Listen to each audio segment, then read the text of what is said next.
the people who need to hear it are not able to hear it, and the people who are get elected into public office in our municipalities, to me it feels like they have no vision. They have no vision for what is going to make a vibrant city. It's a wonderful day in the homiehood, a wonderful day for a homie. Won't you be my homie to Taro? I'm gonna read this article just because I didn't have time to get to it. I think it might be important. It's an opinion article, so I don't need to really present it as news. And also, I find that if I do a little bit of reading before I present the news, it helps me get my thoughts together. So this is an article obviously about public transit. Gotta say, I kind of like this art. You know, the public transit should be looking like this over in the bottom right corner, but lately it's been feeling a lot more like all these tangled wires.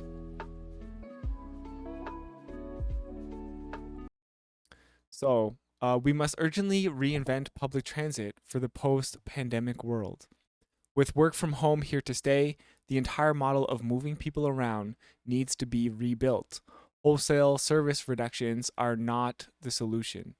So I'm not sure if this is going to get into it, but recently the Toronto City Council budget meeting they had on Wednesday, they're, surprise, surprise, I guess, funding police and defunding transit, kind of a trend that we see going on just about everywhere. I know it's a similar situation in Peterborough. So, Andy Byford is the former head of transport for London, New York City Transit, and the Toronto Transit Commission. Damn, he's just collecting cities with his transit commissionership. Throughout the vast majority of my 33 years in public transit, one of the biggest challenges facing my various employers has been how to match insufficient capacity to ever growing demand. In my work for transit authorities in Sydney, Toronto, and New York, one of our biggest headaches was figuring out how to squeeze ever more people into networks that were limited by fleet size and line capacity during ever widening peak periods. Off peak and weekend travel were also booming, fueled by increasing urbanization, improvements in product offering, and a shift away from the private car and an increasingly environmentally conscious world. This sounds so optimistic. This does not sound like the world that we are barreling into. So, but it'd be nice if we were.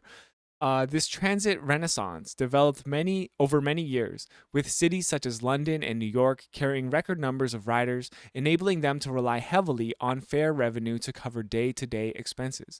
Transport for London (TfL). Wow, that is such a this is such an odd acronym here.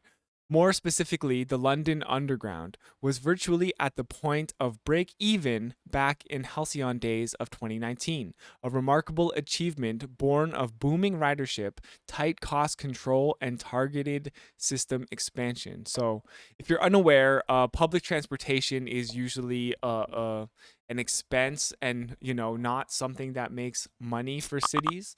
Although, oops, what's going on? Damn you, Slack. Damn you, Slack. I turned off the sound notifications. Why don't you just go away? Anyways, cities typically lose money on transportation. So to be at a near break even point would be like, as this person is saying, like a remarkable achievement. In both Toronto and New York, my focus was on enhancements to system capability across the various modes. Our plans included upgrades to signaling systems to enable trains to run closer together, thereby increasing the number of trains that could be run each hour. Okay, wow, cool. Signaling systems, don't know exactly what that means, but obviously it just means that trains are not going to crash into each other. What's happening in Toronto right now is that they're decreasing the amount of trains and buses that are running each hour. So there's an additional 3 to 5 minute wait time of if you miss your train. or bus. Procurement of larger vehicles, expansion of vehicle storage facilities, and progressive and expensive enlargement of customer facilities, such as subway stations, all designed. Excuse me, this is why I need to read before I do the news. All designed to accommodate what seemed to be a limitless pipeline of new customers. Business cases were compelling and political support was largely forthcoming. We'd never had it so good. And then came COVID 19. Almost overnight, ridership collapsed as agencies scrambled to implement government directives to restrictive transit usage to key workers, and customers stayed home to avoid perceived or actual infection risk. Okay, I don't know why they need to say perceived or actual infection risk. It's I mean, I wish more people thought there was a perceived risk, but okay. London's tube ridership dipped to levels not seen since Victorian times, a situation mirrored on the capital's previously clogged streets and bridges. The financial impact was calamitous, as the risks of an over-reliance on fare revenue became horribly apparent. Right, like that's the thing. I guess you're not gonna make money off of the passengers, right? So don't rely on the fare to operate these services. Where most transit agencies enjoy a fare box recovery ratio of around 40% to 50%, meaning the proportion of fares paid by riders compared to other sources of funding, such as subsidies, London was exposed to the tune of 72%. Okay, so I guess this is why they were so close to that break even point. That can work in good times, but the pandemic brought realization that such a model cannot withstand a major prolonged economic hit. The previous challenge of how to match insufficient capacity with excess demand was reversed. Where marketing efforts previously tried to encourage ridership outside the peak, campaigns now need to win riders back. In London, Toronto, and New York, ridership is recovering as the pandemic and its associated restrictions recede, but there is still a major shortfall from the previous norm, and some evidence suggests patronage will never get back to its previous highs. The work from home genie is proving hard to force back into its bottle. This all comes at a huge cost. One of my main priorities as Commissioner of Transit for London was to secure government support to keep the organization going while we worked on changing the funding model to one that reflected the new reality and reduced exposure to future economic shocks. We successfully secured £6 billion, which is 9.6 billion American dollars, I assume. Or I don't know. This might be Canadian because this is a Canadian newspaper. I don't know. I wish they would say. In funding through arduous negotiation with central government, but it came with conditions that honed in on cost and commitment to structural reform. It was never easy to persuade government to support transit, but that job became exponentially harder. Hey, good morning, Sunnyside. Transit should be free. Hot take. Who are you, Stephen Del Duca? But yes, I agree. Given this new reality, what are the choices that face mass transit authorities in a post-pandemic world, and what considerations should be front of mind? So, yeah, this is kind of a question I've been asking myself, because so often, like they're like, well, we need to force people back to work in the office so that they can take transit and go downtown and buy their lunch at a local business because this will all stimulate economic growth. So like I agree. I want transit to be successful. I want local independent businesses to be successful, but I also, as someone who works from home, streams from home, like it really enjoys that lifestyle, I want to embrace the work from home model. And not only that, but a lot of people drive their cars to work, and working from home is one of the best ways to reduce like the carbon emission that we put out as a nation. So got to keep fresh in business basically. Yeah. Okay, so one choice, and one that many advocate, is to reduce service. With ridership 20% to 30% lower than was previously the case, transit leaders face calls to cut capacity, to decrease frequency, and to slash operating, maintenance, and other staff. Some adjustment makes sense, especially when where demand patterns have switched from the traditional downtown office commutes to more localized journeys based around sub centers. So, yeah, this is kind of what I would like to see. Like the problem too with our old transit systems is that where they were just a way for people to get from work and then home to work. It's just like this one you have one thing you need to do and take transit for, and that's work.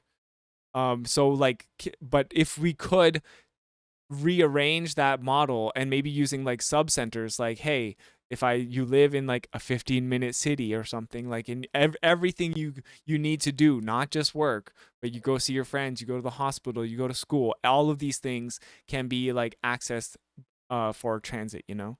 um Federal government forcing people back to office was done to keep Ottawa downtown businesses happy. Well, yeah. Also to fill the empty office buildings. Yeah, it's really all just to keep business happy. Big, small, medium businesses. Never mind the COVID risk of transit and offices. Yeah. So, but again, like as someone who wants good quality public transit, that puts myself in also a bit of a conundrum, right? Because like I want to advocate for amazing transit, but if the thing that is holding it back is that people aren't using it because of COVID or because of you know they're working from home, then what are the answers, right? I guess that's why I'm reading this article. When companies cancel leases, then developers lose, which the government obviously can't let happen. Yeah. I I mean they could let developers lose, but they won't. Yeah. Remember when some Toronto office building opened up back up and they had signs that said like you're here forever? Yeah. It was like welcome back. You're here forever. You'll die at your in your cubicle. Like, okay, thanks, bro. Likewise, efficiency is not a dirty word. It does not need to equate to job cuts. Rather, management and unions should constantly seek to find more efficient ways to working in order to protect and nurture the transit system. After all, that is surely common ground for both sides of the bargaining table, and it's often the expert frontline colleague who knows where things can be improved. But we don't listen to our frontline workers. We listen to our suits at the top of the chain. Um, but wholesale service reductions are not the solution, and I have always warned of the death spiral of such an approach. Yeah, so yeah, that's the thing. I don't want cuts to services, and that's kind of like something that we've said before. I This death spiral around public transit where it does get thrown a lot. I wonder if this is the same author as another article we've read. Transit history has many examples of management forcing through or being forced to force through cuts in service owing to the financial impact of reduced ridership. The trouble is, riders faced with long waits and intolerable crowding as a result of lengthy service intervals are less likely to continue their patronage. Yes, this is what I was speculating. Obviously, this makes the most sense. Hey, people don't like worse service for more money. Yeah, it turns out. Ridership falls again as a result. The bottom line worsens and the cycle is repeated. That's why it's called a death spiral. Other negative consequences ensue as people abandon transit to get back into their cars. Conditions on the road deteriorate, leading to buses and streetcars getting stuck in traffic, and in turn leading to increased wait times and further exacerbation of the aforementioned death spiral. Not to mention worsening air quality on increasingly clogged arterioles. This is highly topical in Toronto, and I feel for my former colleagues at the TTC, who I am certain do not want to initiate the death spiral and have raw memories of how long lasting the negative effects and cuts can be. So, City Council was literally like, initiate the death spiral. And then they did. Wow, this pick kind of like says it all, eh? Not in service. Even if cuts were the answer, the financial benefit is not as quick to materialize as many assume. While operating expenses can be reduced over a reasonably short time frame on surface transit, subways and heavy rail networks are not so able to deliver quick relief, owing to the high fixed costs and long life of capital assets such as rail stations and vehicles. Poorly thought through staff reduction is also no panacea. My previous point about efficiency stands, but wholesale reduction of skilled workers has often been carried out in haste and regretted at leisure when transit authorities find themselves suddenly bereft of specialist skills and with long lead times for replacements, right? Okay, so basically, in a nutshell, it's really easy to cut, but it's really hard to build back up because suddenly, like, your entire skilled workforce has been either cut, and the education to enter those fields is de-incentivized. So Corten Case here saying, yeah, cuts to service really make people just stop using transit, like when there's a bus every hour. Yeah, that's what's kind of going on in our town, like Peterborough, Ontario. It's like transit is getting worse. Oh, they want to invest in other things like the police, sure, they can do that, but can we invest in transit to make the wait times less? No. Can we pay the drivers more? No. Can we make the drivers' lives better so they don't have like a split shift? No, we can't do that. We literally can't do anything to save transit in our city. And I mean, it seems like this is a trend that's going on everywhere. That said, doing nothing is not an option. It is unreasonable and unsustainable for any transit executive to simply demand eternal top ups to maintain a model based on yesteryear. Rather, a new paradigm must be adopted both in how transit is delivered and in how it is financed. On the latter, the days of over reliance on fares are gone. While it is reasonable to ask riders to pay their fair share, constant increases in costs will exacerbate the death spiral. I love how this is called the death spiral, but I guess that's actually a good way to like stoke the fear. Like we should be scared of this happening and disproportionately affect those least able to pay but who are most reliant on transit. Yeah, right. So obviously, like all of our systemic problems, these are things that affect people who are in poverty and can't afford vehicles, the most. So not necessarily in poverty, but uh, most financially insecure. A more sustainable, more imaginative solution needs to be found, and it should include a mix of funding sources. It should also be one that reduces exposure to seismic economic shocks and recognizes a broader social, environmental, and financial benefit that well run transit systems contribute to successful cities. Yeah, so right. So, okay, we're getting into an example, but I guess like basically we just need other ways to fund it. We need more revenue through other means. I'm trying to just like brainstorm here, like what would be a good way instead of asking riders to pay more. Um, who can pay more?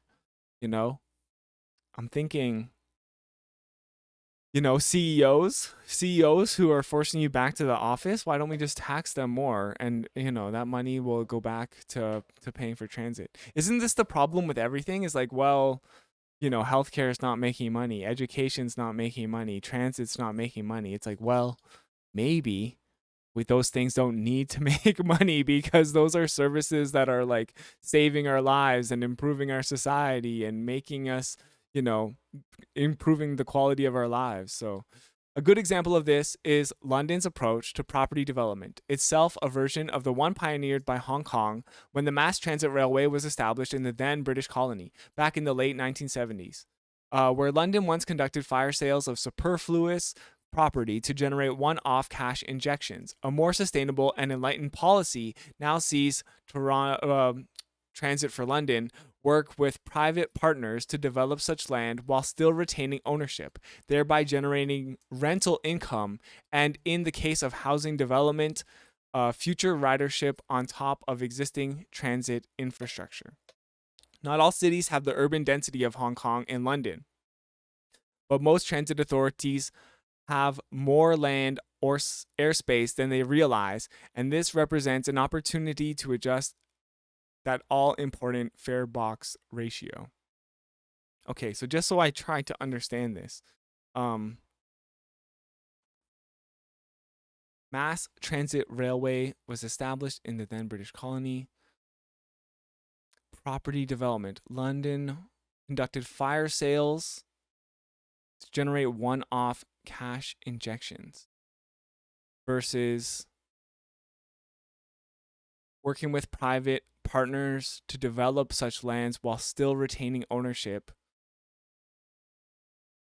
So instead of selling off property, it's basically like don't sell, just like be a landlord kind of thing. Like, so generating rental income, right? I mean, I guess like that is kind of what I'm saying, is by tax the rich, right? Because like we're talking about the people who own these office buildings, the people who basically, if they're forcing you back to the office, or if they want to, you know, own all of this property downtown, isn't this just saying like, hey, they should pay more taxes? Specifically, people who own land close to these like rail stations or bus stops, you know. In terms of delivery, instead of all our money going to police, I swear, instead of all our freaking money going to the police, we could just invest in transit. The great Bill X tax monofortier bill. I have no idea what you're talking about. Okay. In terms of delivery, more thinking outside the box is required. In addition to continued focus on service quality in key areas such as punctuality, reliability, cleanliness, safety, and security, transit agencies must seek new partnerships to service evolving customer requirements and to retain and attract riders. Mona Fortier is the one forcing federal workers back to office. Ah, got it. Yeah, hopefully, I haven't heard any updates, but I think they were planning like a strike action. Okay, so while the office commute may have fundamentally diminished, at least in the medium term, strong off-peak and weekend ridership recovery suggests burgeoning demand for wider cultural attractions of city centers and an argument for closer ties with such venues to reflect the symbiotic relationship between a destination and the means of getting there. You mean if we enriched our cities with culture instead of just work, we might have an increased ridership. We might have a richer society. We might ride public transit to go to destinations that are fun and enrich our lives with culture and community. This is wild. This is wild. How we're just discovering this now in 2023, that there's more to life than just work. Municipalities should also bear this in mind when considering the broader implications of changes to their transit offerings, especially if the current trend toward office conversion and city center repopulation truly takes hold. Productive partnerships should also be sought with specialists, last time providers who are able to service areas that are uneconomic or impractical for mass transit penetration, and where micro transit operators can feed into the broader network. Service quality also requires constant focus and attention. Customers need to know that their transit system is clean, safe, and secure if they are to be attracted back. But meanwhile, they're gonna like cut the jobs that ensure these things, because that's labor is always the biggest expense. Both Toronto and New York have seen an uptick in random attacks on riders and transit staff in recent months. Well, have we considered, putting more cops on the train? I guess, yeah. And like, that's about the only thing we've considered. A worrying trend that must be reversed through increased security personnel in the short term, coupled with concerted action to identify and address the societal root causes and political policies that are leading to such actions. Yes, we need more of this second thing and less of the first. Finally, transit authorities must continue to emphasize their significance in delivering the broader environmental agenda.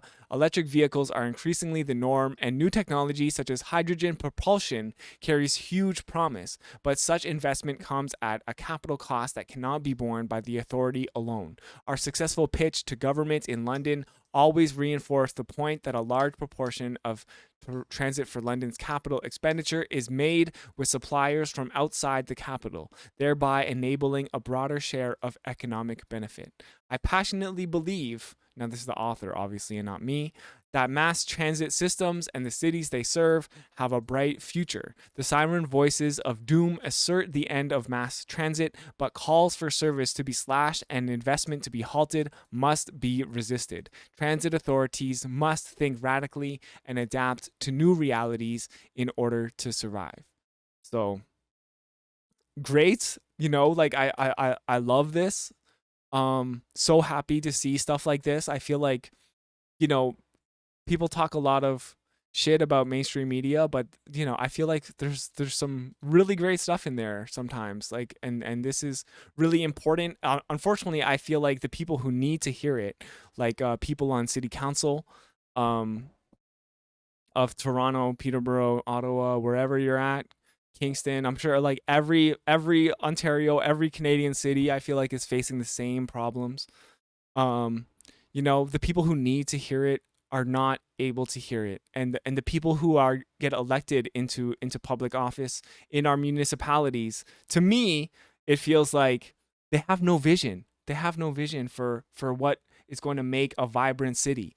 I want a city where public transit runs so frequently that if I miss it, I only have to wait a couple minutes. And where I'm going is not just work. I'm going to a concert or a community center or a festival or just out with my friends because there's like because the city is just like vibrant. Um and I don't know, that's kind of like what is so disappointing about Canada, about Toronto, about all of these like Ontario smaller cities is like, have we lost our vibrancy?